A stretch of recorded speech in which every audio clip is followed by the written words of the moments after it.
السلام عليكم ورحمة الله تعالى وبركاته. أسعد الله مساءكم بكل خير.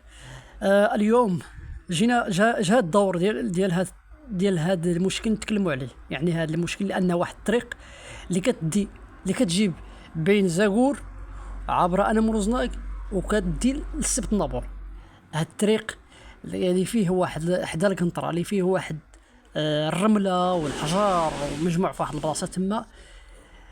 ولا كنطلبوا من الجماعه ديال السبت نابور، المجلس الجماعي ديال السبت نابور يتدخل، يجيب شي آلات ديال التراكس، شي تراكس يحيد هذا الشيء قبل ما يتسبب في شي كارثه او شي حادثه الله يحفظ، خاصه بالليل، وخاصه البراني اللي كيجي يقدر يجيب شي سرعه الله يحفظ، وغادي يتفاجئ غيلقى هذا الشيء الله يستر توقع عليه شي حادثه ولا شي حاجه.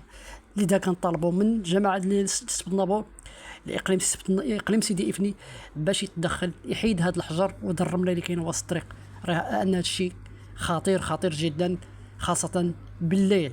مازال الا كان شي ولد المنطقه عارف هذه البلاصه غيدير بحسابه غينقص من السرعه، او هذاك اللي كيجي اللي ولد اللي براني عفوا كيجيب واحد السرعه وقدر تسبب ليه شي كارثه او شي حادثه اللي يا ربي السلامه.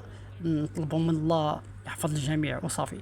لذا كنطالبوا من المجلس الجامعي ديال السبت النابور اقليم سيدي ابني يتدخل، يجيب شي تراكس يحيد هذا الشيء اللي كاين، الطريق اللي كتدي بين زاغور على انا مروزناك والسبت نابور. والسلام عليكم ورحمه الله تعالى وبركاته.